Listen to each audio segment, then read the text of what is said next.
Take it. I am rolling, All Virgil. right, take it away. I was born in 1926 and moved to Kingsport from a farm where I was raised at an early age, and went to work in the shoe store on Broad Street. And then my friend was drafted into the Navy, and he wanted me to go with him.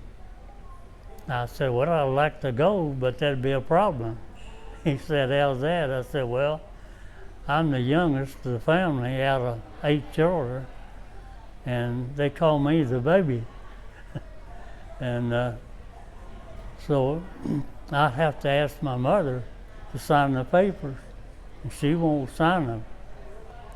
So I went through the procedure and asked her to sign my papers to go in the Navy. She said, I'm not signing them papers. You're my baby and you're going to stay at home. And she already had 4 brothers already in. And they were drafted in the Army. But I kept following her around until she agreed to sign the papers. And I joined my other friend. First thing I knew, we was in Nashville being inducted into the Navy, and put on a train all the way to San Diego, California, and went through training and ended up in San Pedro. And then from there we went to Portland, Oregon, picked up a new ship, a minesweeper, and I stayed aboard the minesweeper until I put it in mothballs after the war. And my duty on the ship was at general quarters to be on a K gun. And now I'm 18 years old and I'm in battle and at Iwo Jima. And we took a fleet in for the relief there at Iwo Jima. And that's whenever I had the opportunity to see the raising the flag. And then I was on what they call a K gun, shoot out depth charges, sank submarines. And I was trained to shoot the gun by turning the dial so many clicks one way, so many clicks back, and stop at the right place. And if I didn't stop at the right place, I'd blow the ship up. So about 100 men's life depended on me, 18-year-old boy. And so they was telling each other, don't talk to me, don't sing to me, don't do anything while I'm in the battle. And because they didn't want my mind to be switching away from the gun. And but it all turned out in fun, you know. And but at Iwo Jima, that was quite a battle. And of course, at the time, didn't know anything was going to be history. And at Iwo Jima, at Okinawa, I actually seen what they call the Death March. And that's for the commander, Japanese commander, one surrendered. And he had ordered his army to jump off the cliff and commit suicide. And the hard part was that was a city on the island there, and the women had their little babies, was in the march, and of course they were jumping off the cliff. And of course most of our crew were young boys, and they all were saying that happened.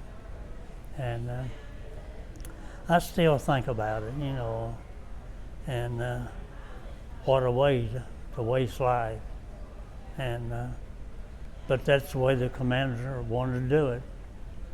And of course, the war was still had to go on. And then from there, I was back at Saipan, and that's when the atomic bomb dropped. And I didn't know it, but we had picked up a fleet of ships that covered the whole ocean. And it was battleships, carriers, destroyers, all kinds. We knew something big was happening, but we didn't know what. It was all secret. But we found out later that we were on our way to Tokyo to invade Tokyo. And of course, the minesweepers were up front. And whenever the atomic bombs were dropped at Saipan, that meant the war was over. And I've said this quite a few times. The reason I'm probably here today is because the bombs did drop, stopped the war. And or we would have went in on the invasion up front and been a big percentage where we could have made it or not. So I'm blessed to the things that's happened, you know, to keep me going.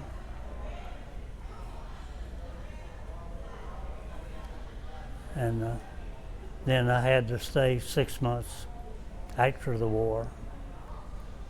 And when I got home, there wasn't any jobs left, they'd all taken. And I ended up having to go to the Veterans Hospital in Johnson City. And I was the only World War II veteran on the ward.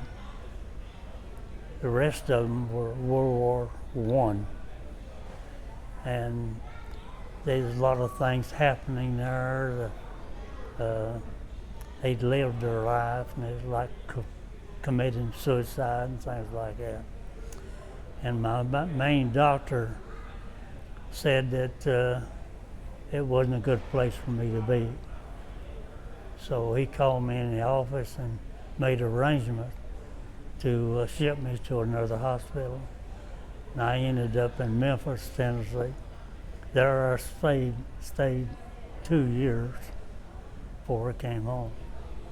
And I started building my life back up and went through GI Bill from the government and learned how to repair office equipment. And I ended up getting a job on Center Street in Kingsport, typewriter and equipment company. And I was hired in as an apprentice, worked up to a technician, and from a technician up to service manager. And when I retired, I owned the company. So that's what I call climbing the ladder until you get to the top. And I learned that through life. Anything I do, I climb the ladder till I get to the top. And when I get to the top, I feel like I've succeeded, and I'll get on to something else. But I've enjoyed life, and I've had ups and downs, but we all have through life. And I've had a good life, and still looking for more.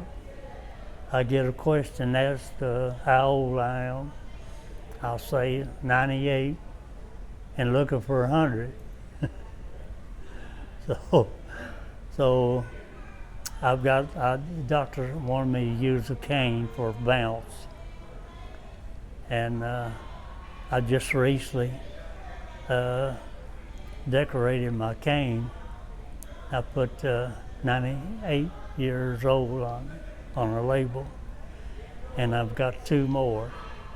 And when I get to be 99, I'll put 99 on it, and until I get to 100. I've already got the cane. So that's my thinking about my future. And maybe that's a big dream, I don't know, but you gotta have your dreams. And but I just go on living. I live by myself. I go and come whenever I feel like it. Somebody wants to talk, I sit and talk. And I have a waterfall that I designed and built, and it's undercover. And late in the evening, that's where you'll find me, sitting there in a swing with my memories up here floating around back through my life. And I feel like I've been blessed to be there in my age. And now I've also, I don't know where you know this or not, but I've wrote a book, and I've got some in my truck. If I knew all this was going to happen, I'd had it up here. And I took it with me yesterday, a whole box. And somebody said something about the book, and I said, yeah, I've got one in the car. Would you believe I sold a whole box? Sure did. And I've sold, out of my truck, I've sold way over 2,000 just out of my truck. And it's on Amazon where you can get it. But the only difference, whenever they get it from me, they get it signed. Amazon don't sign it. So Amazon has put it worldwide. And a lot of servicemen like to read it because it's about World War II. And I went back till I was 6 years old, started the book. First year of school, 2-room school, and had a principal or a teacher, and one lady was a teacher, just 2 people.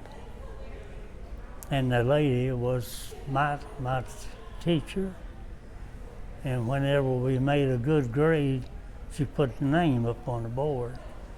That created a problem for me, because the students started calling me teacher's pet, because she was dating my older brother. And that's the reason they was calling me, because she was looking a little better towards me, but that wasn't the way it happened. So I went home and told my brother, I said, I need to talk to you. He said, about what? He said, well, you're causing me problems at school. And I said, you're dating my teacher, and when she puts my name up on the board, students call me teacher's pet. He said, well, I don't know how to handle that. They were engaged to get married at the time. But it all worked out. And so that's a few of the good stories through life. And I still have to farm. I've got last year I built me a little porch where it's covered with a tin roof. I can hear it rain, and I sit there by myself. Sometimes it's 2 hours before I get up and leave. And my memory is just floating around up there, where I've been, what I've done, and just through life. And a lot of people may not think that would be interesting, but to me it is.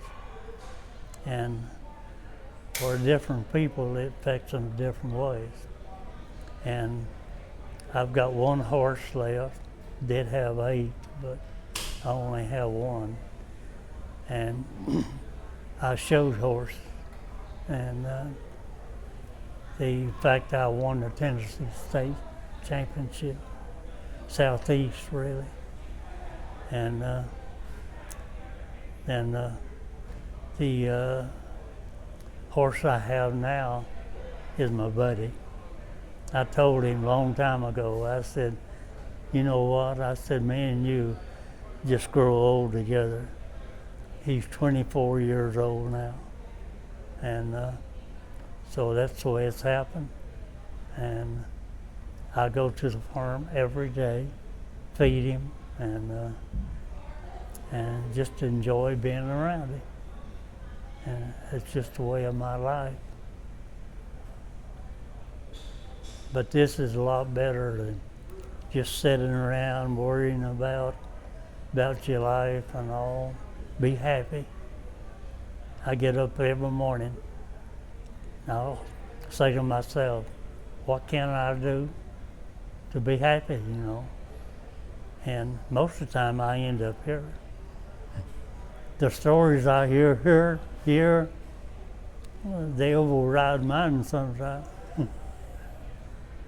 But it's really enjoyable group here. They're from different states.